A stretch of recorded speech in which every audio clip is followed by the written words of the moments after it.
Deus vem estar abençoando a sua vida, que você se sinta à vontade para louvar esse Deus grandioso. Que os seus ânimos possam estar se acalmando neste momento e que você possa, se puder, colocar sobre os seus pés, por favor. E vamos agradecer a Ele por essa manhã, por esse domingo. Podemos estar aqui em comunidade, juntos para louvar e adorar esse Deus maravilhoso e compartilhar um pouco da palavra dele aos nossos corações. Fique à vontade para fazer a sua oração.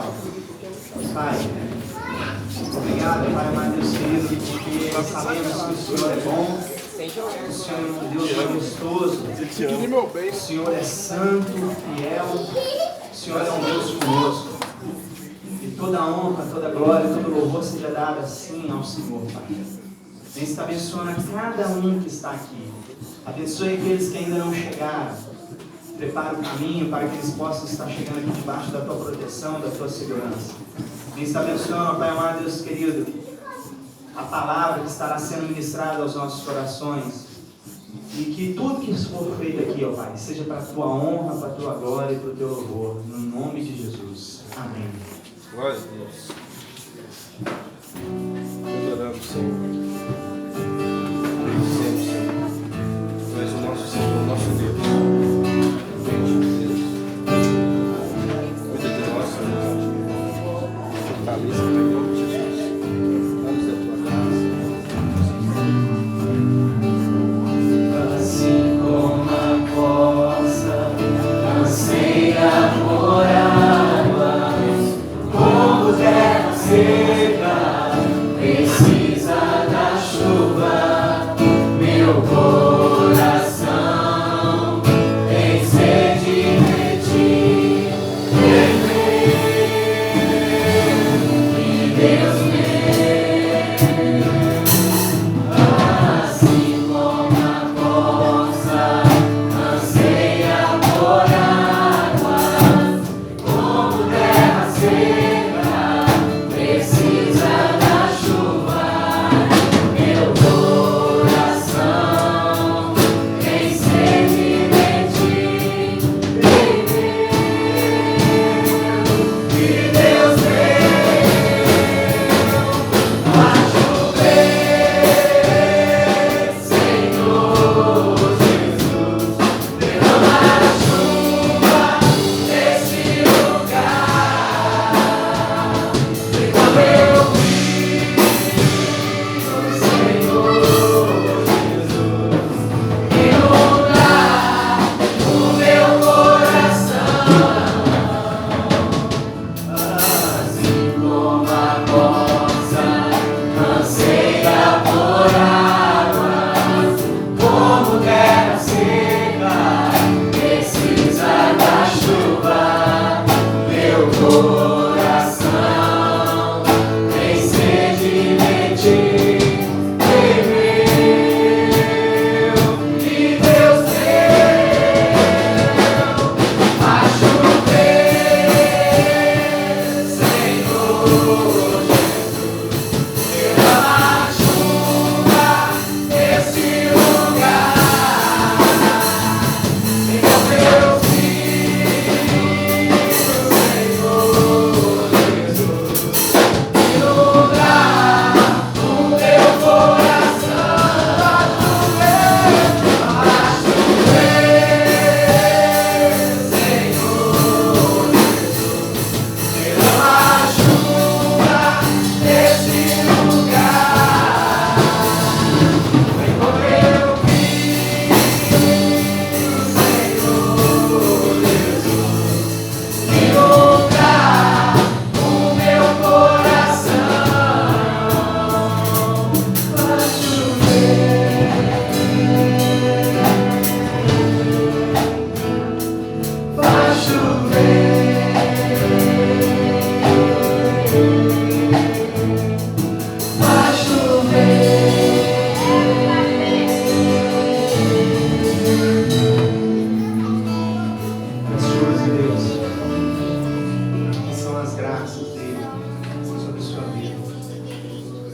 porque Ele quebra o jugo e Ele traz a tremenda graça sobre nossas vidas. A graça que foi paga lá naquela cruz. Um favor não merecido, mas porque Ele nos amou. Em primeiro lugar, Ele se entregou por mim e por você. Aleluia.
Digno é o Rei que a morte venceu.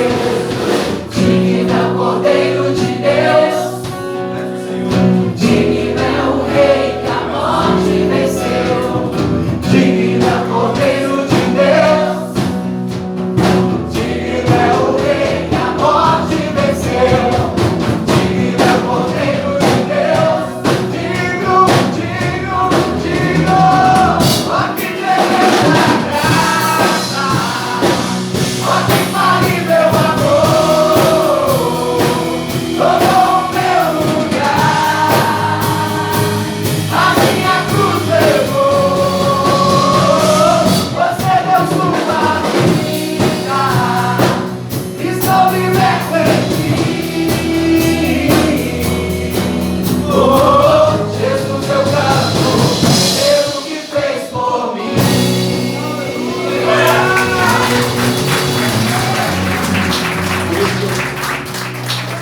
aplausos, porque esse povo aqui ama adorar esse Deus. Aleluia.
Amém?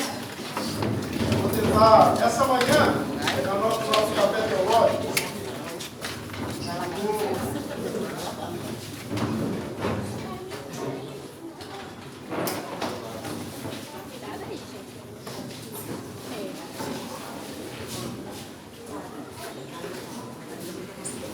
Bom que você está aqui, bom que você veio. Nós vamos ter uma discussãozinha legal essa manhã. De um material que fez parte eu falei algo sobre na semana passada, no domingo à noite. E essa manhã, assim que sair do tela, vocês vão ver, eu tenho conversado com algumas pessoas e eu acho que, por vezes na nossa caminhada, é necessário que a gente pare para entender algumas coisas, estudar algumas coisas e compreender algumas coisas. E eu tenho visto que está aqui porque eu dei aula com semana passada, eu dei aula com uma galera que ia fazer um curso superior de teologia, e aí por isso que está a professora ali. Então nós vamos ver isso aqui, nós vamos tentar ver um pouco, não dá para ver os slides todos, os irmãos entenderem um pouco sobre quem foi Paulo. Por quê? Porque a gente está... Eu e o Rafa estávamos semana passada na igreja à noite, o irmão falou, que tipo de livro eu devo ler? Eu falei assim, sempre do mais simples para o mais complexo. Do mais simples para o mais complexo. Essa é a regrinha. Mais simples, mais complexo. Porque quando você vai do mais complexo, eu vejo que hoje há muita confusão, a gente está lendo coisas que a gente não está nem compreendendo direito. Então, sempre do mais simples para o mais complexo. Então, hoje eu pensei da gente trabalhar alguns rudimentos sobre Paulo, porque a gente fala muito sobre Paulo. pessoal que estudou ano passado, algumas coisas eles viram, porque nós fizemos todas as cartas paulinas no ano passado. E nós não vamos ver cartas paulinas aqui. Inclusive, quando eu fui dar aula, eu falei com o coordenador, não vou entrar em cartas paulinas, porque cartas paulinas é outra matéria. E aí, deixa eu ver se está funcionando aqui, viu? Tá aqui não. É porque... Ah, funcionou. Aí nós vamos ver hoje um pouco da teologia paulina. Para isso, eu queria que você abrisse a sua Bíblia. E eu trouxe a minha Bíblia, eu trouxe nessa tradução aqui. Se abrisse a sua Bíblia, se eu não me engano, em Atos 7. Atos 9 ou 7, vamos ver aqui, eu vou achar. Em Atos, vamos achar aqui. Atos, nós trabalhamos com esse texto semana passada à noite. Lucas, eu vou estar marcando um pouquinho, porque minha perna ainda está doendo. Atos dos Apóstolos, capítulo 9. Nós lemos esse texto de à noite, nós vimos ler esse texto novamente essa manhã. E eu queria que você interrompesse, eu queria que você perguntasse, eu queria que você questionasse. Ok? Não problema, pode perguntar. Eu sei que eu não vou saber responder nem metade, mas perguntar não é nada. Por quê? Porque a gente tem algumas ideias sobre Paulo erradas.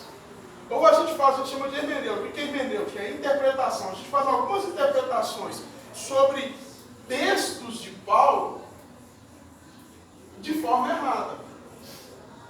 Então, por isso que é importante a gente sempre voltar no rudimento, sempre.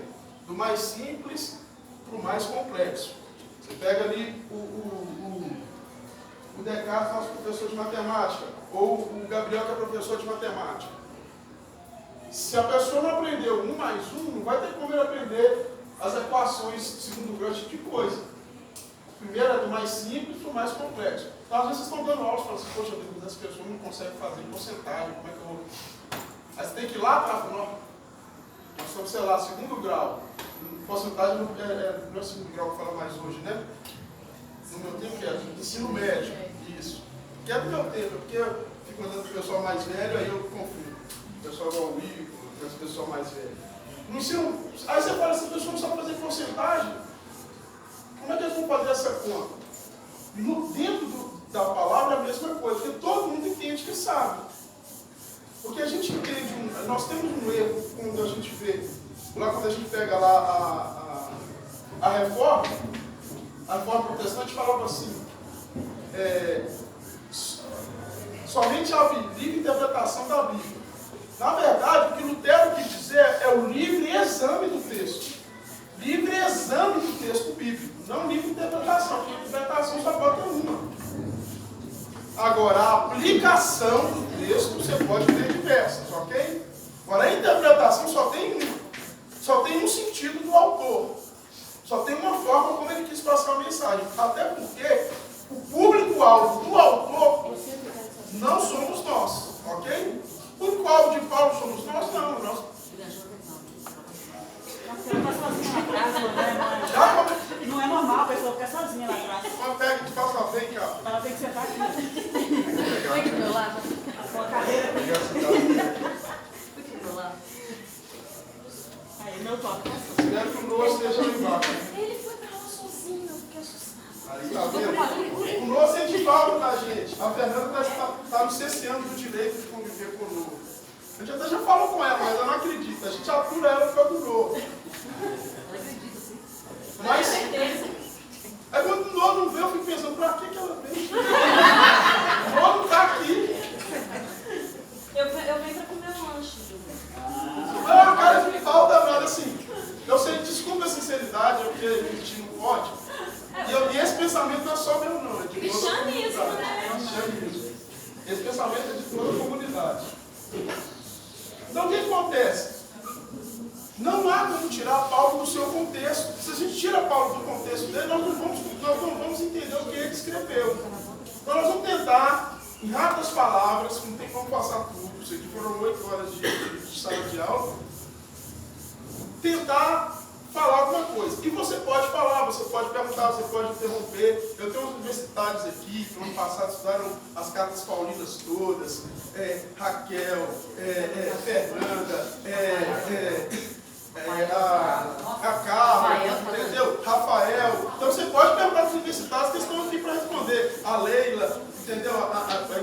Antes do André puxar ela. Está difícil, gente. Está difícil. A gente está olhando aqui, mas não acontece umas coisas que a gente fica assim, nossa, cheguei tão grato aqui, eu do André. Falei, gente, pessoal, não tem jeito de lembrar. O que acontece? Não gostou. Aí o que acontece? Pode perguntar, gente, que os meninos estão aqui para responder. Então outros que estão aqui que saibam também podem responder. Então o meu texto que eu vou falar, Pai, muito obrigado por essa noite, por essa manhã. Muito obrigado pela vida de cada pessoa presente aqui. Que possamos entender que a mesma unção, a mesma graça que estava no louvor, mesmo unção, a mesma graça que onde nós pregamos a palavra, também existe quando a gente estuda, quando a gente para aprender um pouco das pessoas às quais o Senhor transmitiu a mensagem. E nos dê graça para aprender mais um pouco essa manhã. Em nome de Jesus. Amém. Amém? Amém. Bacana, gente. Eu vou tentar desenhar, em não versículo com 4. Daqui a pouco aqui, talvez eu vou tentar usar o 4, você tem ideia de onde Paulo está. Primeira coisa que a gente precisa entender, e eu queria fazer para vocês, o que nós sabemos de Paulo? Assim que a gente começa na terça-feira, quando a gente está estudando, o que a gente sabe de Paulo? Alguém sabe alguma coisa do apóstolo Paulo? Quem quer falar alguma coisa? Ninguém? Ele era fariseu.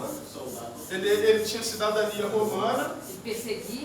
Ele perseguiu os cristãos, ou seja, fariseu, cidadania romana, perseguiu os cristãos. O que mais que a gente sabe do apóstolo Paulo? Ele estudou em Jerusalém, com Gamaliel. O que mais que a gente... Era religioso? Ele era bastante religioso. Daqui a pouco nós vamos entender o que é religião, tá? Nós vamos tentar estudar e entender o que é religião no tempo de Paulo. Ele era viúvo, quer dizer, calvo. Mas, na verdade, essa questão já é lá do segundo século, tá? Sobre a aparência de Paulo, nós vamos ler uns escritos que a gente chama... não são escritos canônicos. Nós vamos ter no segundo século os escritos de Paulo, inclusive um livro chamado Evangelho de Paulo, que você não vai ter na sua Bíblia porque não é canônico. Mas são textos importantes para a gente poder entender quem era Paulo. Mais alguém? Perseguidor, antes eu tinha colocado isso, mas mais alguém? Arrumando capa, ele caiu por terra.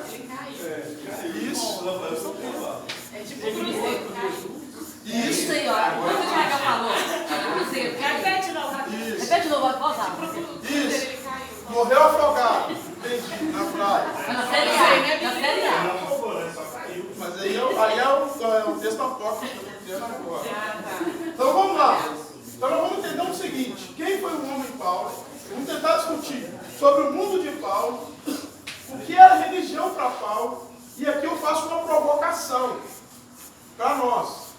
Porque a conversão, porque essa é uma provocação, porque para nós, quando a gente pega a palavra conversão, lá no grego, a metanoia, que é mudança de vida, e quando a gente pega o texto lá de Romanos, mas transformar essa renovação da vossa mente, nós entendemos que conversão é uma mudança de tudo. Então a gente vai precisar de entender o que a gente chama de conversão para Paulo. Será que Paulo, quando converte, ele deixa todos os pressupostos, tudo que ele aprendeu antes? Ou será que quando Paulo encontra com Jesus, ele entende que tudo que ele viveu, que tudo que ele aprendeu estava certo, mas a revelação plena vem com Jesus? Porque é isso aí que a gente precisa, às vezes, tentando brincar com o que a gente faz lá fora, com a galera quando a gente está lá fora. Porque nós temos a falsa impressão, nós temos um problema de achar que a nossa ética e moral supera a do pessoal lá de fora, não é verdade? Lá fora também eles sabem o que é certo e o que é errado. A diferença é que o encontro com Jesus fala assim, poxa vida, eu não posso viver de forma errada. Se você perguntar para o cara assim, você está preso, já fiz visita em presídios. O cara sabe que porque está preso, ele sabe que ele está errado. A diferença dele para mim foi com Jesus. Nessa questão lá da filosofia da ética e da moral, ele sabe. Alguém que cola na escola, ele sabe que está errado.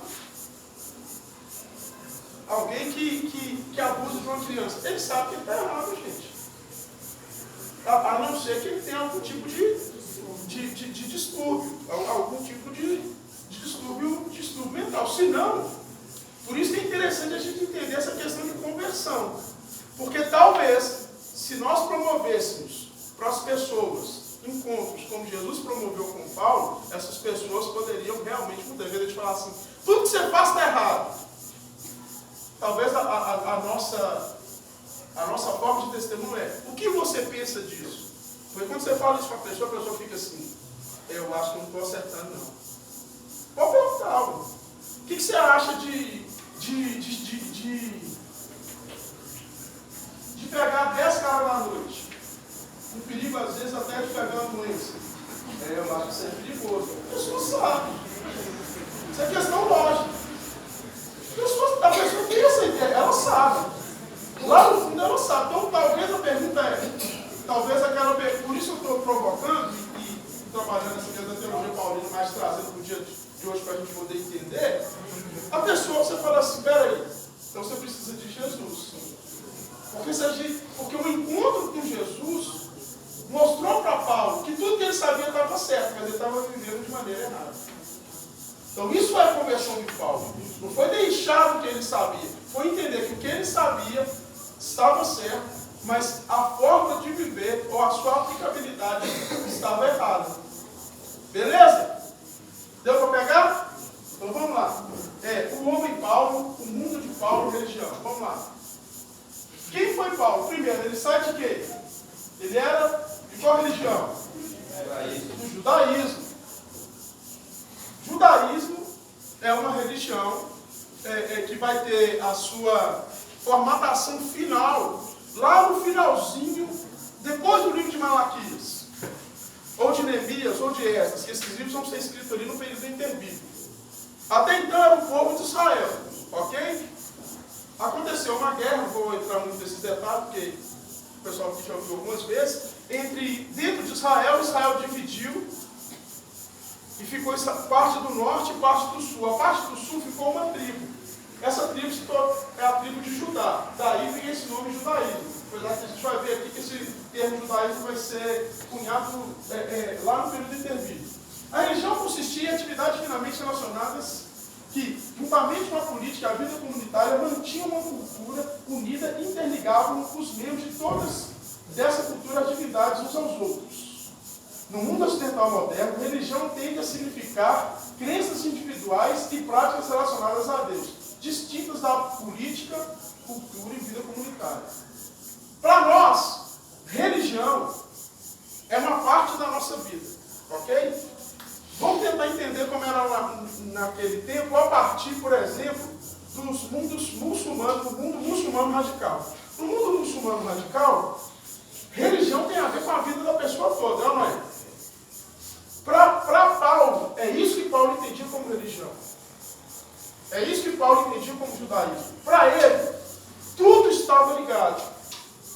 O sacerdote, a política, a cultura, tudo que ele fosse fazer, o lazer, tudo estava ligado com a religião. Isso é importante para a gente entender, inclusive, o porquê que ele escreve da forma que ele escreve. Não é igual a gente fala assim, agora eu vou falar de política. Não, para Paulo é a mesma coisa. Agora eu vou falar de futebol. Para Paulo é a mesma coisa. Agora eu vou falar de compra de uma casa. Para Paulo, isso tudo estava ligado com a religião. E isso não é só para Paulo, tá? Isso é para todo mundo semítico. Para todo mundo ali do mundo antigo. Para todo mundo ali que está perto de Paulo. Tanto que você não tem... a religião dos cananeus, a religião dos heteus, a religião dos romanos, a religião dos gregos, que vai influenciar muito a vida, inclusive, do apóstolo Paulo, inclusive os escritos do Novo Testamento, isso tudo está ligado. Ok? Está tranquilo até aqui? Para dar a prova depois? Beleza. Para Paulo, religião entrelaçava-se com todos os aspectos da vida. Aí essa parte que importante ter o judaísmo do século XX para perceber a enérgica resistência nacionalista dos habitantes da Judéia aos dominadores sírios. Isso aconteceu o seguinte, só para poder entender, vou tentar resumir rapidamente. E se vocês não pararem para perguntar, eu vou indo, falando um pouco rápido, mas eu vou achar que vocês estão entendendo. Se você estiver entendendo, pare e pergunte. Ok? Lá na nossa Bíblia está escrito que o povo foi levado para o cativeiro babilônico. Ok? Jeremias vai profetizar isso. Aí depois esse povo volta para o cativeiro. Eles vão ficar 70 anos, segundo o escrito de Jeremias, lá no cativeiro babilônico. Quando eles voltam, que eles vão reconstruir, como Neemias fala, os muros, e Esdras fala o templo, eles vão reconstruir o templo. Quando eles reconstroem o templo, esse pessoal aqui, os sírios estão dominando. Eu vou fazer um resumão. No meio dessa dominação, sempre tem gente da resistência. Gente que quer ser livre do domínio imperialista. Então essa galera, cunhou-se esse termo aqui, judaísmo, a partir dessa galera da religião que era a resistência. E foi nesse tempo que ganhou força, que a gente vai ver lá no Novo Testamento. O farisaísmo. Quem que eram os fariseus? Nós vamos ver daqui para frente. Fariseu era a classe, vamos colocar dentro do judaísmo como se tivesse classes, ou políticos, para a gente poder entender. Era uma classe, era um grupo que se separou para viver as verdades que a Bíblia ensinava. A gente precisa entender que não existia, como você, não tem Bíblia de papel, né? Não existe esse negócio. Então, a tradição, a gente chama de tradução, como que esse pessoal aprendia de Deus? A partir da oralidade. Um falava para o outro, um falava para o outro, um falava para o outro, um falava para o outro. Então, essa galera dos fariseus, o que eles fizeram? Eles pegaram todos esses arcabouços orais e todas as leis, inclusive da oralidade, que não estavam escritas, e falaram, isso aqui é sagrado. Por isso que na época de Jesus, os fariseus tinham 613 leis. Por quê? Eles inventaram, não, eles tiraram essas leis, para poder entender, da oralidade, da cultura, ok? Aí por que é importante a gente entender isso? Porque Paulo era parte dessa classe. Nós tínhamos os saduceus, nós tínhamos os fariseus. Uma coisa que o fariseu tinha diferente do saduceu, que é importante na teologia paulina, que fez Paulo entender, inclusive, a ressurreição de Cristo. O fariseu acreditava na ressurreição. O saduceu, que era outra classe, não acreditava na ressurreição. Ok? Tudo está dentro do judaísmo.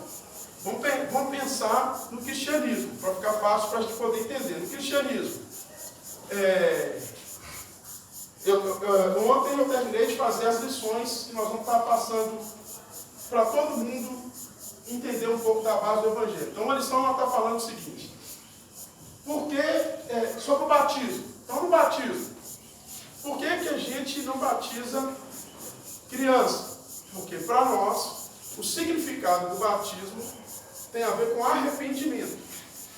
Por que os nossos irmãos cristãos, que nós vamos encontrar na eternidade, porque para eles Deus escolheu, para nós aceitamos, os presbiterianos batizam crianças? Porque eles têm outra hermenêutica, outra interpretação sobre o batismo infantil. Batismo infantil para eles não tem nada a ver com arrependimento. Mas todo mundo é cristão? Sim. Todo mundo está dentro do mesmo, debaixo do mesmo guarda-chuva do cristianismo? Sim. Ok. O farisaísmo está dentro do mesmo guarda-chuva dos saduceus, está dentro do mesmo guarda-chuva dos essênios, está dentro do guarda-chuva dos herodianos, está dentro do mesmo guarda-chuva dos habitantes de Qumran, está tudo dentro do mesmo guarda-chuva, só que eles divergem em algumas coisas. Fariseu, podemos dizer que era uma classe ou partido dentro do judaísmo. Criam na ressurreição, eram o quê?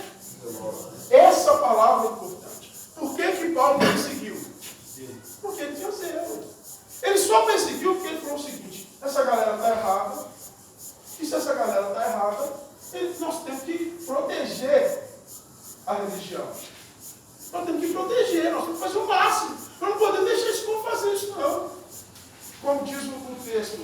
o texto bíblico? Porque esses cristãos estão fazendo, virando o mundo de cabeça para baixo. Nós não podemos deixar essa galera.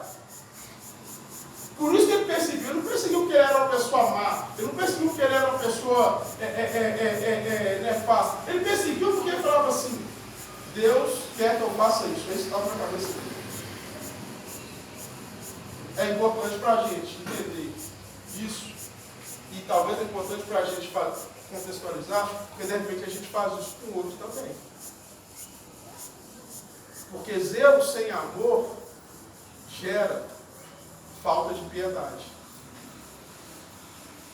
Não, mas é porque Deus... Calma, filho. Lembre-se, a primeira coisa que você tem que fazer quando você encontra o outro é amá-lo. E o zelo? Primeiro você ama. Se você amar, o seu zelo vai ser um zelo com mais temperança, com graça e com misericórdia. Viviam separados.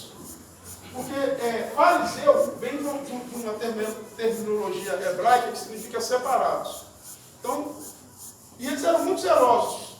Certa vez Jesus estava comendo com os discípulos. Aí os discípulos lá comendo e tal, lá na casa da Marusa, frango, que é a bagunça danada. Mas aí, graças a Deus, o filho dela com a camisa do Cruzeirão, o menino topzera. Fiquei até emocionado de ver como uma criança pode ser salva desde nova. Mexe com o meu coração. Então, o que acontece? Aí a galera está comendo com a mão.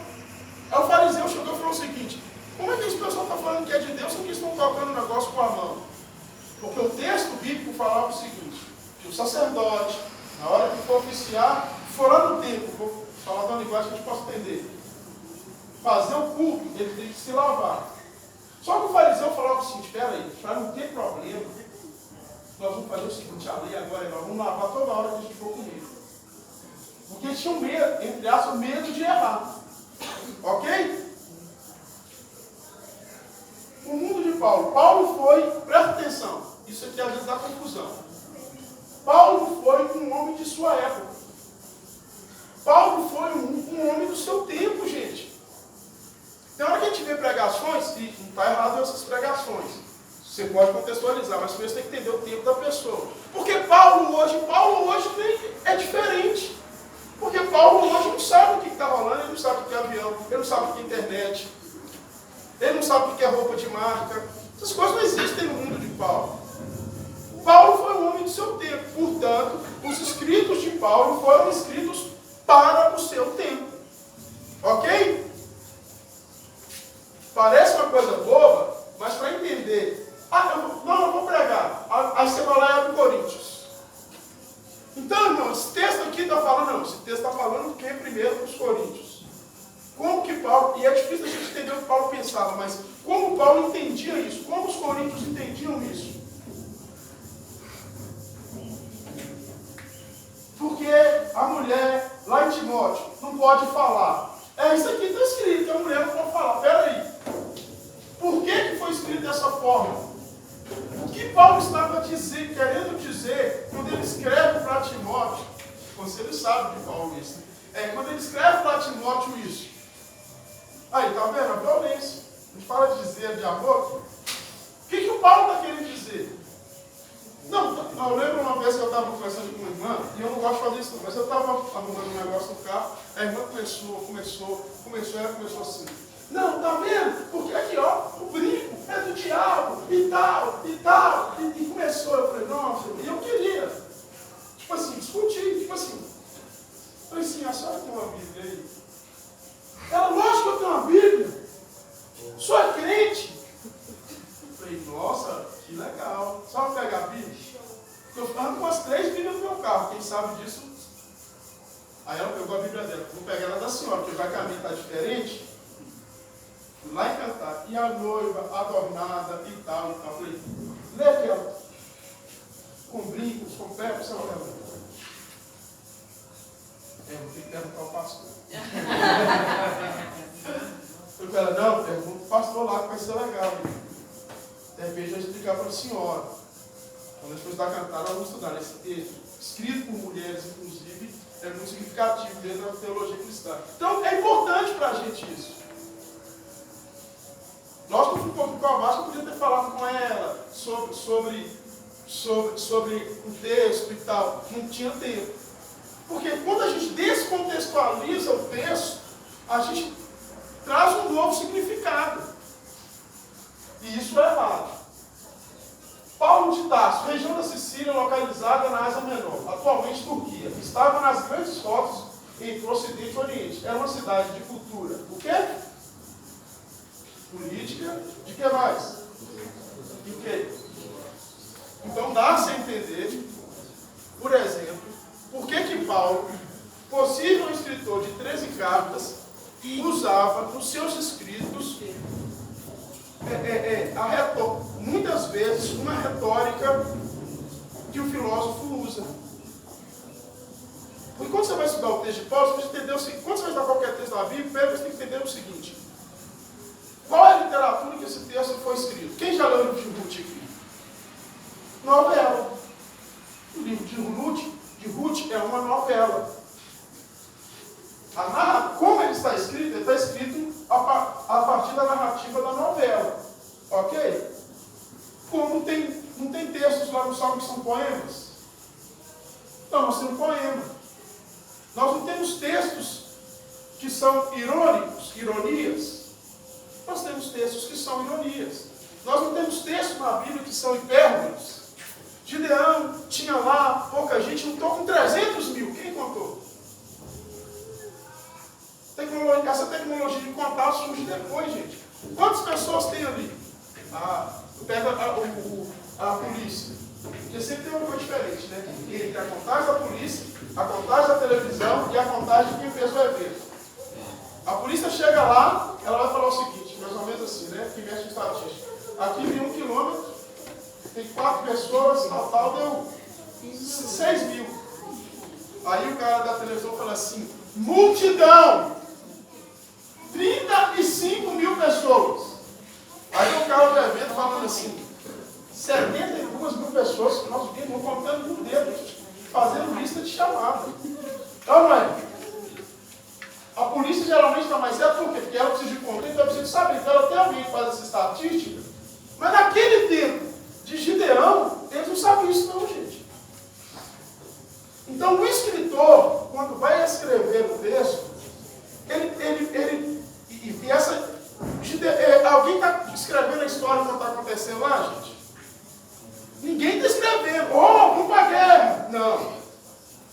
Isso vai ser escrito mais tarde. O escrito é posterior. Está passando de pai para filho. Estão contando a história. Lógico, Deus está envolvido nisso. Lógico, o Espírito de Deus está ali capacitando. Mas essa história está dentro da que a gente chama de oralidade. Quando o escritor vai escrever, o pessoal fala assim: você precisa de ver como é que foi o negócio. Meu pai contava para mim um negócio assim, era... Aí o escritor falava assim: não, vamos fazer o seguinte. Ele escolheu 30 contra 300 bilhões de pessoas.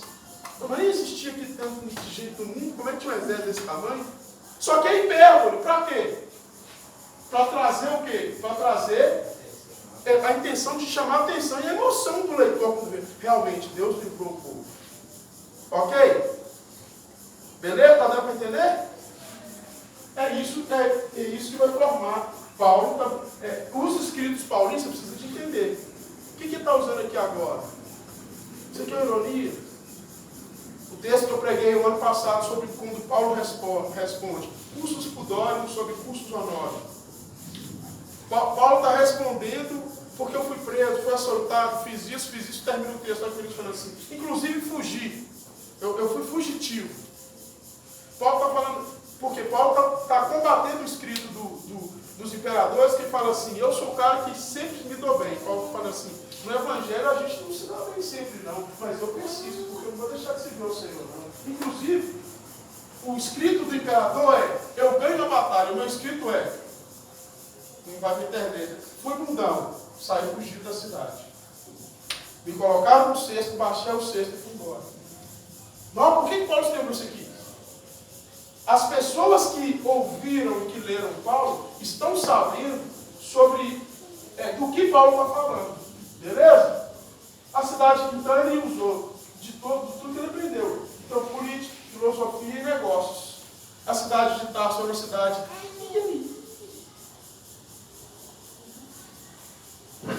show de bola. A cidade de Tarso era uma cidade que tinha uma grande indústria têxtil. O que é indústria têxtil? O que vem na nossa cabeça? Revolução Industrial, século XVIII, né? Isso não foi Revolução Industrial? Revolução Industrial, século XVIII, Inglaterra. Indústria, não, indústria têxtil é a manufatura. Paulo sabia trabalhar com pele de carneiro, fazer tenda. Isso que é indústria têxtil, quando você vê lá no texto. Por isso que quando Paulo chegava num lugar, ele sabia trabalhar. Por quê? Porque ele aprendeu lá na cidade dele. Beleza? Paulo era o quê? Um cidadão romano. Isso foi importante para ele. Porque como cidadão romano, olha para você entender, você pega aqui o nosso advogado. Como que é importante você saber do seu direito e da lei? Paulo sabia. Certa vez, pegaram Paulo, desceram Paulo a pancada, e quando bateram em Paulo, açoitaram Paulo.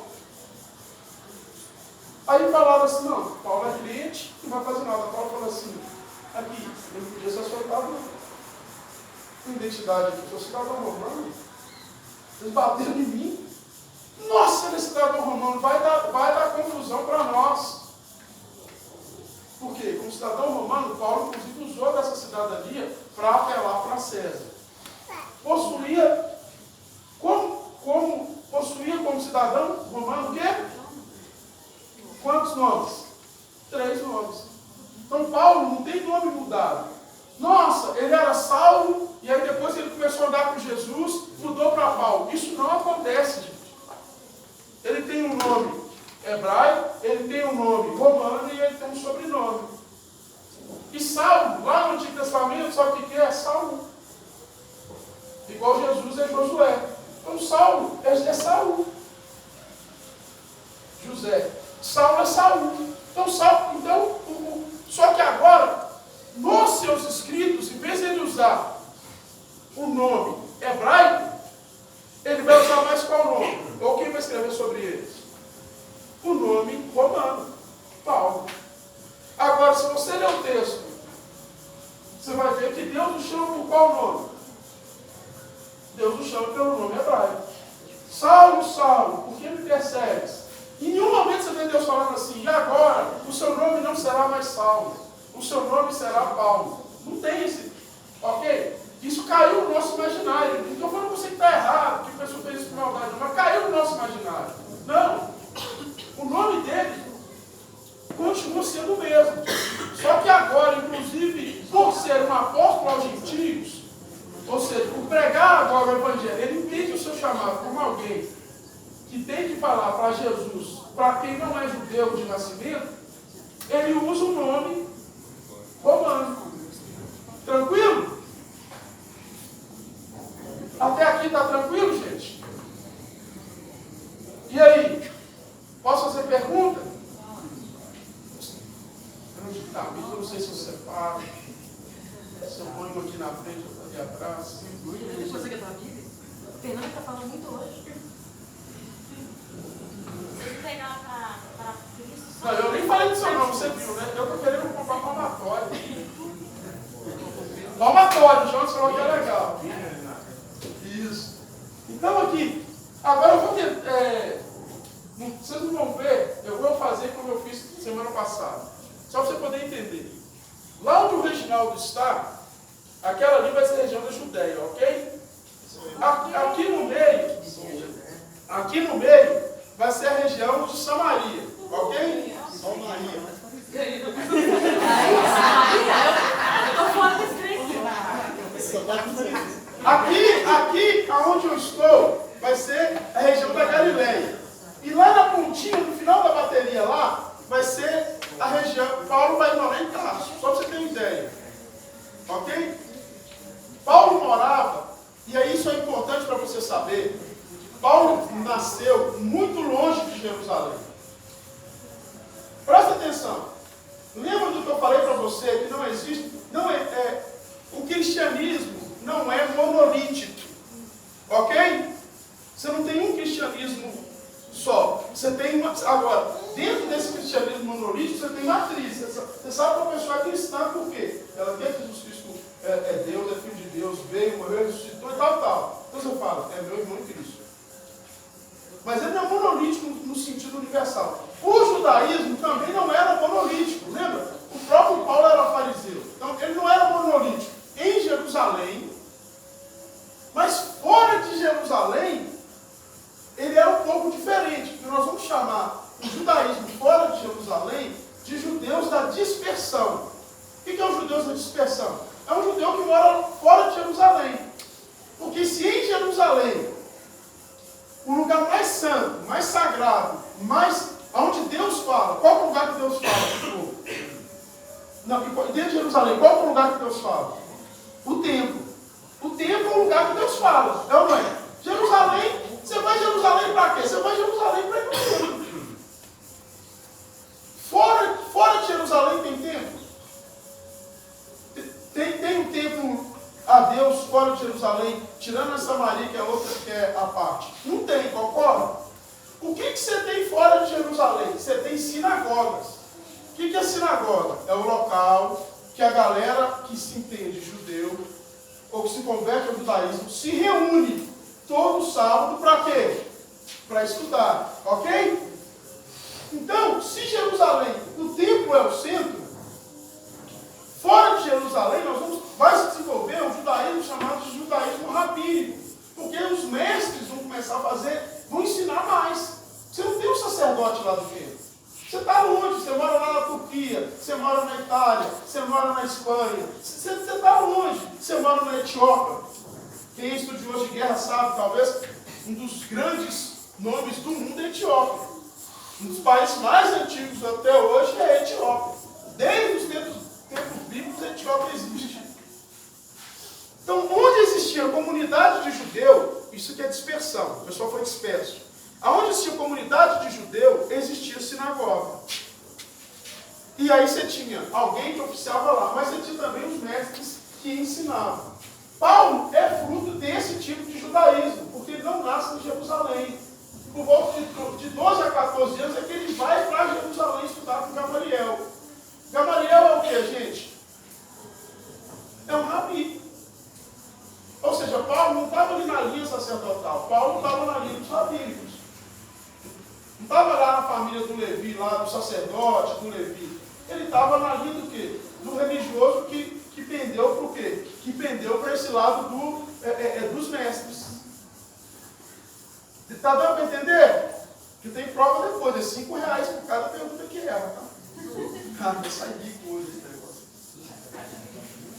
Aí, aqui está arrebentando. O mundo de Paulo, importante saber, no mundo antigo, praticamente, presta atenção, não existia o quê? Vida privada. Não existia vida privada. Isso é uma concepção moderna. Não existia vida privada. Pela cada fofoca hoje é mesmo. Mas não existia vida privada no mundo de Paulo. Só quando você fazia parte lá da aristocracia, do luxo. É como se fosse no interior. Quando você chega no interiorzão, a sua família nasceu lá, sua mãe é de lá, sua avó é de lá. Bandeira? Bandeira. Aí quando você chega lá, presta atenção, você chegou lá, você não conhece ninguém. Aí você fala assim, o pessoal fala, tudo bem, quem você é? Aí você fala assim, eu sou Hilton. Só Hilton. Beleza, primeira vez que você vem aqui, sim, quando eu era pequeno, eu passava aqui, minha mãe nasceu aqui. Ué, quem que é sua mãe? Já é uma pergunta, não é essa? Ué, quem que é sua mãe? Minha mãe é Dona Maria. Peraí, você é filho? Maria do carroceiro? Maria do carroceiro, neto de Zé Preto? Que mora na beira do rio? Você é meu parente? Nós somos primo, rapaz. Você não vai ficar lá em casa. Ô Zé, faz um café. Primo chegou aqui. Não, mãe. Primo chegou aqui. Avisa pro pessoal. Quando você vê a cidade toda te chamando para comer. Pode de Deus, esse negócio chamando para comer. Não, mãe. Por quê? Porque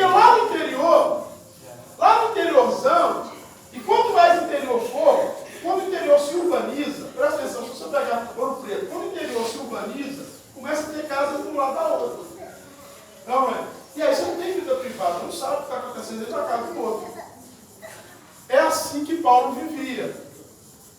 Por isso que é importante, quando você está lendo os escritos de Paulo, entender que isso é que está na mente de Paulo. Não tem meu, não tem. Vamos pegar os escritos de Paulo versus os escritos de Jesus para a gente entender como que isso é importante. Paulo fala de soldado? Paulo fala de soldado, gente? Jesus fala de soldado como Paulo? Não, porque Jesus está sendo criado aqui, ó, na Galileia, em Nazaré. Jesus está no interior do interior do interior. Lugar pequeno. 100, 150 pessoas. Paulo não, Paulo está lá em Tarso. Onde Paulo mora é rota comercial. É gente passando do Oriente para o Ocidente, do Oriente para o Ocidente, levando especiaria, trazendo especiaria. Paulo é soldado romano passando, é uma escola de filosofia muito forte na cidade dele, que alguns escritores falam que inclusive rivalizavam com Atenas.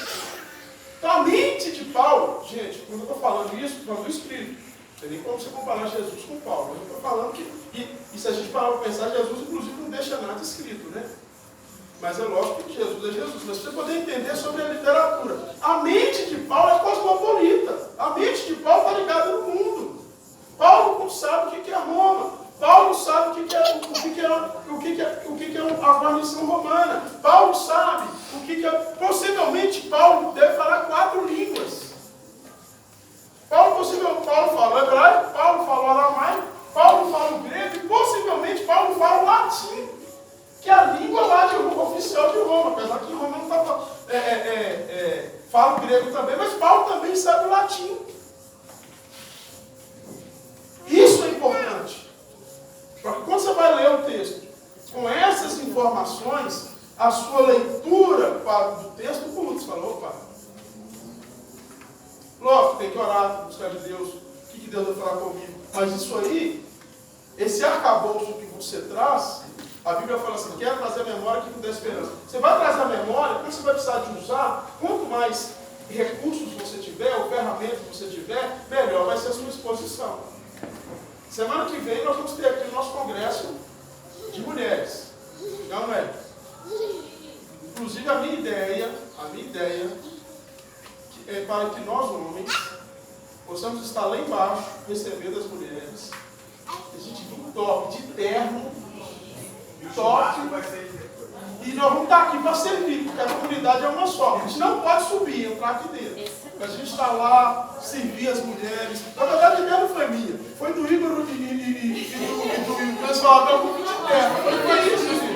Aí o Hilton falou assim, não preocupa que eu estou de férias. Eu estou à disposição esse dia. Eu falei, que isso, Hilton? Ele falou, não, eu vou ficar à disposição. Eu falei para ele, Eliane, esse dia eu só vou fazer. Eu vou lá arrumar a casa, fazer tudo. Sério?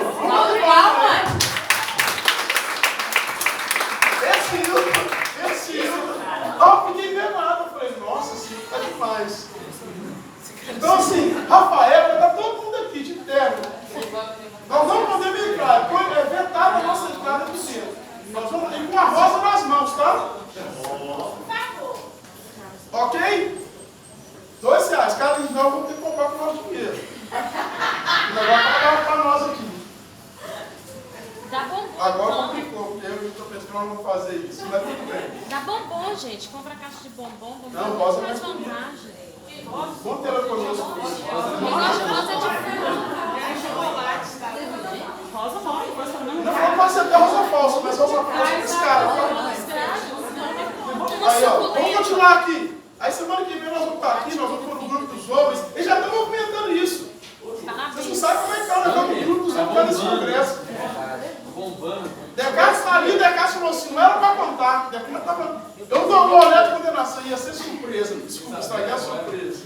Entendeu? Então o que acontece? É importante a gente entender que esse cidadão Paulo, ele, como eu disse no início, ele é um homem, vou gastar mais 10 minutos só para fechar, ele é um homem do seu tempo. Não tem como tirar Paulo do seu tempo. E tirar Paulo do tempo dele é colocar palavras que ele nunca falou. Paulo, homem dizer, vamos terminar com essa parte aqui. Estudou com quem?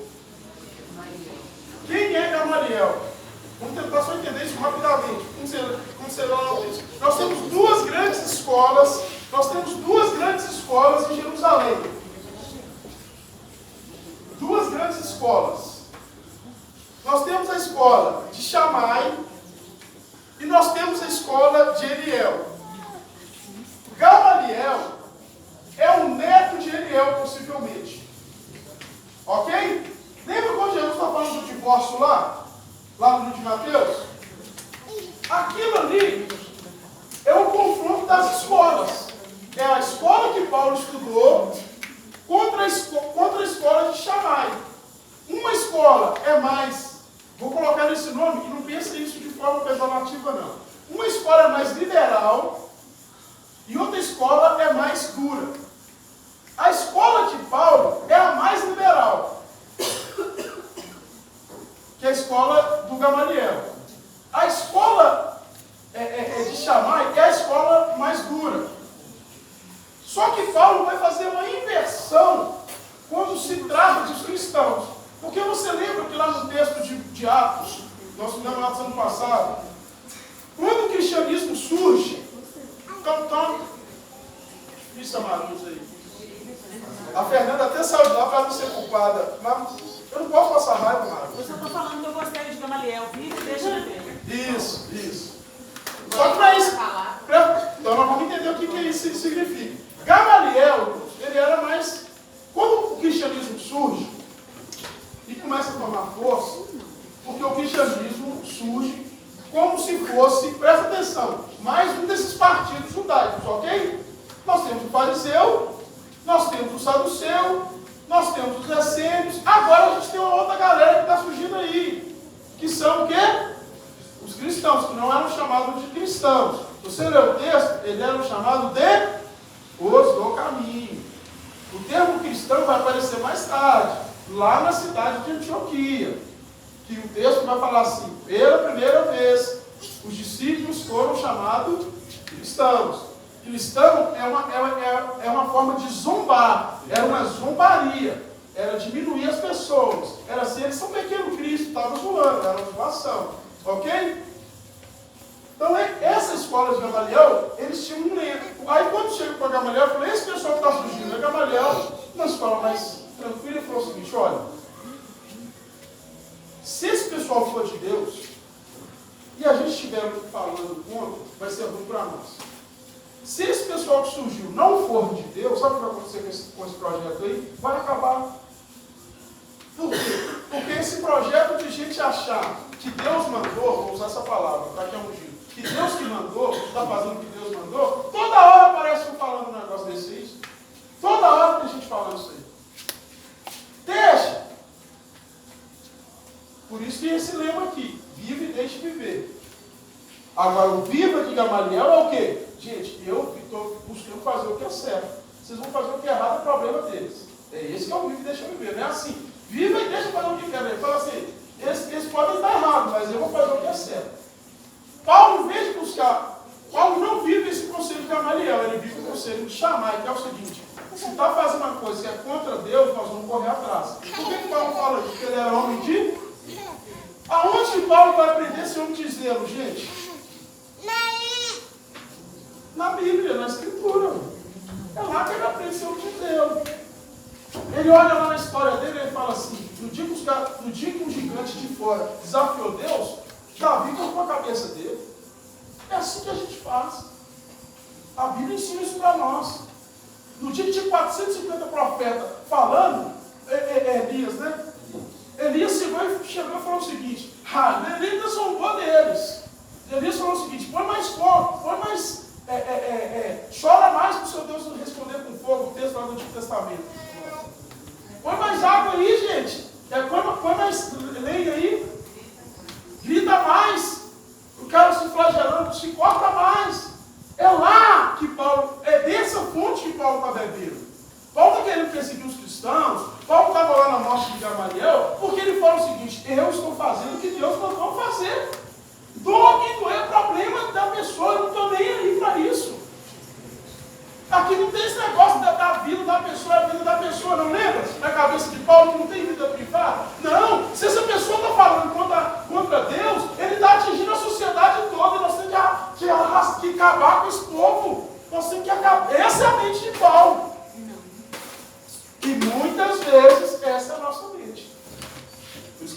interessante. Aí quando Paulo está no caminho para Damasco, ele encontra com quem? Com Jesus. Quando ele encontra com Jesus, ele entende que tudo que ele aprendeu estava certo, mas ele vivia da forma errada. E só para terminar essa questão aqui do Gamaliel, do Paulo e tal, é interessante a gente entender que Paulo vai seguir a escola lá do Shammai. Agora, quando Paulo se torna cristão, ou para alguns autores fundam o cristianismo, a gente não fala que ele funda, mas é ele que dá a forma do cristianismo. Ele que vai trazer toda a pujança que o cristianismo tem hoje. Por quê? Porque ele tira o cristianismo de uma religião exclusivamente judaica e leva o nome do cristianismo dos seus escritos, lógico que isso a grosso modo, para o mundo todo, não é? Ele escreve para a Galácia, ele escreve para Tessalônica, ele escreve para Colossos, ele escreve para Roma, ele escreve para os Coríntios, ele escreve para a igreja de Éfeso, ou seja, ele espalha, ele leva essa mensagem. Sabe por que ele faz isso? Porque ele continua sendo o quê? Um homem de zelo.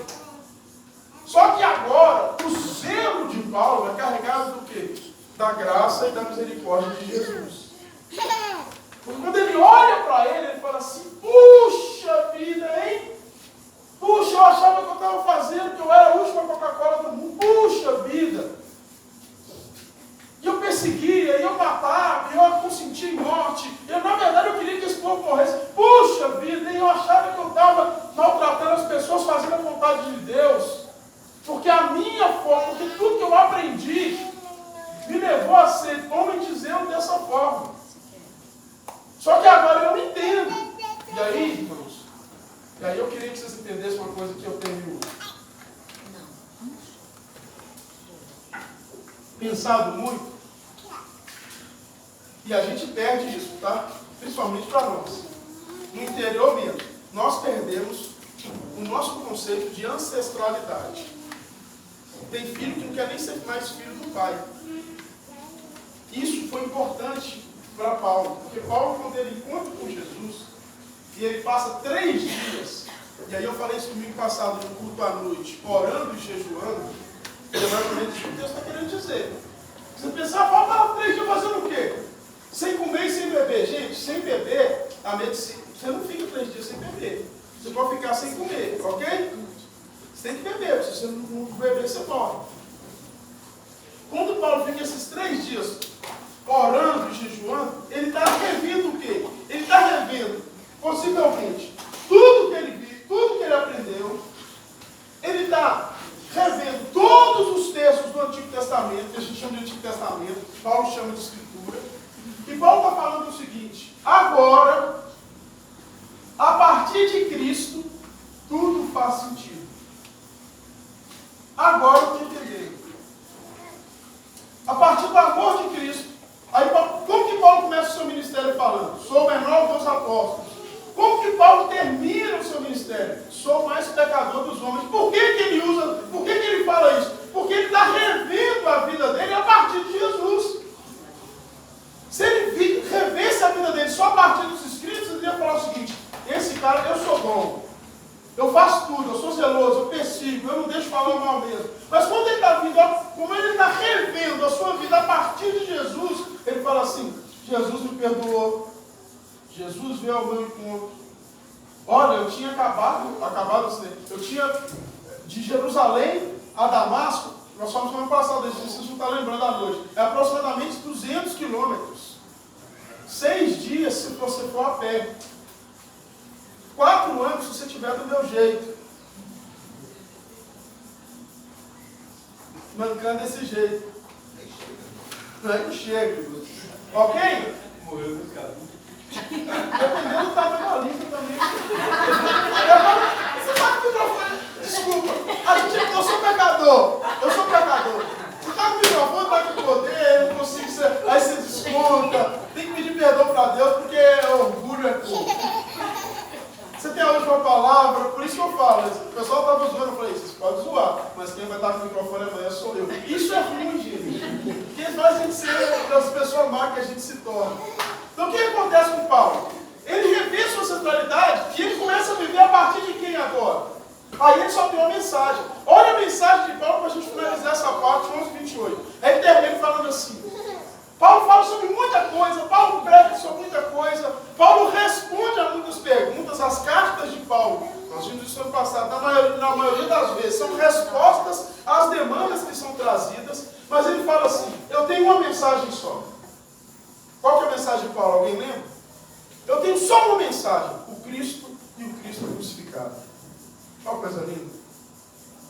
O zelo dele agora está nisso. Eu tenho uma mensagem só. Não, Paulo, mas você falou tanta coisa. Nossa, você ensinou tanta coisa. Eu tenho uma mensagem só. Quando eu revi minha vida, eu revi a história, eu passei pela ancestralidade, eu vi o que aconteceu nos Reis, eu vi o que aconteceu nos Salmos, eu vi o que foi falado em Isaías. Nós vamos, Paulo usa 548 vezes o nome Deus nas suas cartas. Ele é o autor do Testamento que mais usa a palavra Deus, possivelmente. 40% da palavra Deus estão nos escritos paulinos. A teologia de Paulo, aí eu terminei, adiantando para vocês como que eu terminei essa aula lá, que eu estava dando, falei, a teologia de Paulo é teocêntrica, Deus é o centro. Porque para ele, Jesus é Deus. Então ele fala assim, eu só tenho uma mensagem, o Cristo e o Cristo crucificado. Isso mudou a vida de Paulo. Quando você for fazer uma leitura de Paulo, lembre-se, o centro da teologia de Paulo é Deus. E tudo que ele está falando é a partir do Cristo que morreu na cruz por ele. Isso faz ele enxergar o mundo de outra forma. Amém? Muito obrigado. Manhãzinha gostosa. Espero que de alguma forma a gente tenha aprendido alguma coisa, revisto alguma coisa, acrescentado alguma coisa. Vou deixar um tempinho, se você quiser fazer alguma coisa, falar alguma pergunta, fazer alguma observação, fique à vontade. Amém? Alguém quer falar alguma coisa? Ou posso distribuir a prova já?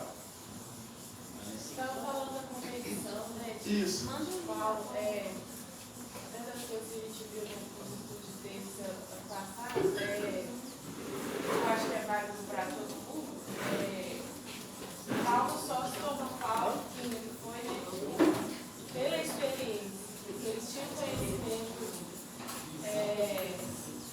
teórico, vamos colocar assim. Isso.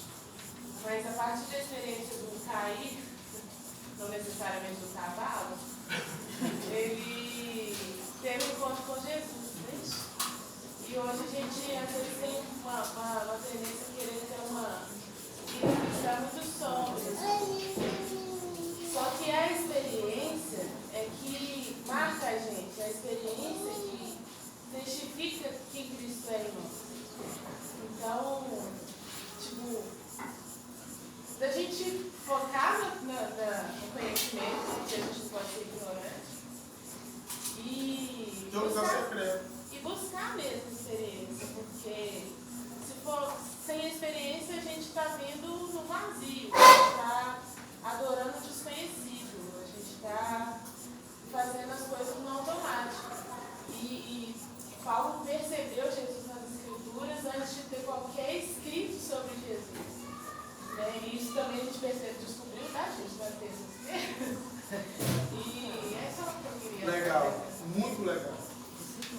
Vou usar desse gancho para você entender que a gente tem, a partir de, presta atenção, abril, levanta o Douglas e a Carla aí para nós. São os nossos líderes de algo que surgiu aqui. Sexta-feira a gente esteve conversando. A gente quer ser uma igreja que ora. Então, para começar, a partir de abril, todo segundo domingo de abril, nós vamos ter 8 horas de oração. Explicar para vocês como é que vai acontecer essas 8 horas de oração. A gente quer que toda a igreja participe. E nós vamos ter escalas de meia hora para você orar na sua casa. E nós vamos terminar a oração todo mundo junto aqui, antes do culto da noite. Já para a gente cear depois. Por que a gente colocou de meia hora? Por quê? Porque é um tempo que você for pôr a família toda para orar. Não é um tempo que é longo demais, mas é um tempo que, de repente, começa a gerar dentro de nós um costume. Então nós vamos ter, a partir de abril, Eles já estão projetando, vão fazer uma escala, vai fazer um reloginho de oração. Ah, como é que eu vou fazer? O que eu vou falar? Então nós vamos fazer uma... Você pode falar com Deus muita coisa das suas necessidades. Nós vamos ver se a gente já consegue para domingo que vem. Eu nem queria falar isso, que era surpresa, porque o Abel falou, não conta não que eu vou fazer uma caixinha. Abel, não queria falar isso, mas eu vou ter que falar. Abel, eu vou fazer uma caixinha para você, se você quiser, você vai colocar o seu pedido de oração lá na caixinha, vai ficar aqui. Se você quiser pôr o seu nome, você pode. Se você não quiser pôr o seu nome, você não precisa de pôr. Mas você pode pôr, porque isso aí de repente vai entrar na nossa escalinha de oração, onde nós vamos estar orando. E esse segundo domingo, eu queria que você não deixasse de pôr o seu nome. A gente quer preencher durante o dia de oração, para terminar com o culto e com a ceia à noite, que é outra coisa que a gente precisa retomar. Porque eu tenho visto que nós não temos entendido o verdadeiro significado da ceia. Porque se ficou banal demais, o dia de ceia antigamente era o dia que ninguém faltava. Hoje, o dia de ceia, o pessoal, não, mês que vem eu ceio de novo. Tem gente que está hospitalizada, tem gente que liga para mim, fala assim, não, tem como eu vir aqui, porque eu não tenho ceado. Ah, mas não, é importante. Então, talvez quando a gente usa um nome simples, talvez a gente perde a profundidade do que é esse ato. Que na igreja primitiva era feita toda vez que se reunia. A gente convencionou-se fazer só uma vez por mês. Então nós vamos estar fazendo isso aqui, essa questão da oração, e aí eles vão estar nos guiando nisso. Vai criar um quadro, vai ter um nome, você vai pôr o seu nome, aí você vai orar, sua família, seu filho vai orar, e nós vamos orar meia hora, no mínimo meia hora, você pode preencher outros horários. Eu aconselho, você que tem família, põe meia hora, se quiser orar depois com sua esposa outro tempo, e meia hora não é que você tem que orar só meia hora, não, você pode orar 3 horas. Só que a gente quer que a escala seja preenchida. E para isso, você pode até achar que é para aparecer, mas não vai ser. Para isso, quando você começar a sua oração, você vai fazer uma selfie. 5 minutinhos antes, você vai postar na igreja. Que a igreja vai estar acompanhando. Agora é a família da Leila que está orando.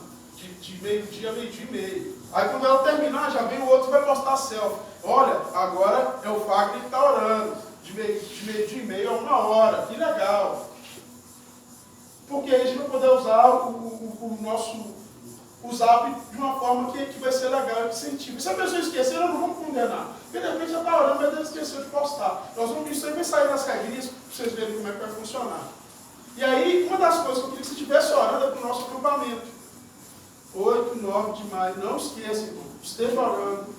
A gente está orando. Eu já estou orando tem um tempo, até comuniquei para eles. Por quê? Porque houve uma efervescência muito grande para o ano passado. A gente conversava isso aqui ontem. Esse ano parece que a gente falou, não deixa de ir. Eu vou falar uma coisa que age no meu coração. Não é só diversão para mim. Nós vamos divertir muito, mas para a gente tem algo mais. Trabalha a nossa comunhão, trabalha a nossa espiritualidade. E o ano que vem, se esse ano a gente não conseguir, o ano que vem nós vamos fazer um acampamento e um retiro. O acampamento vai ser o de festa. O retiro vai ser só para a gente cuidar das... Como se fosse um monasteiro, para a gente recuperar um monasteiro lá do século III. É acordar cedo, é orar, é estudar a Bíblia, beleza? Amém. Obrigado. Alguém que fala mais alguma coisa? Só peguei esse gancho e aí, Abel, desculpa, não era para contar, né? Não era, surpresa. Né? Poxa, vida, era surpresa. Essa surpresa. É igual o negócio do Will. Desculpa, gente, porque eu estou muito entusiasmado. Não vou contar mais nada para ele, não. Isso mesmo. Tá tudo igual. Não vou contar mais nada para ele. Faz o grupo, coloca aí. E outra coisa, irmãos, traga convidados. Na próxima semana teológica, no mês de abril, é o mês que se trabalha sobre o autismo. E nós vamos estar falando, nós vamos estar com pessoas aqui.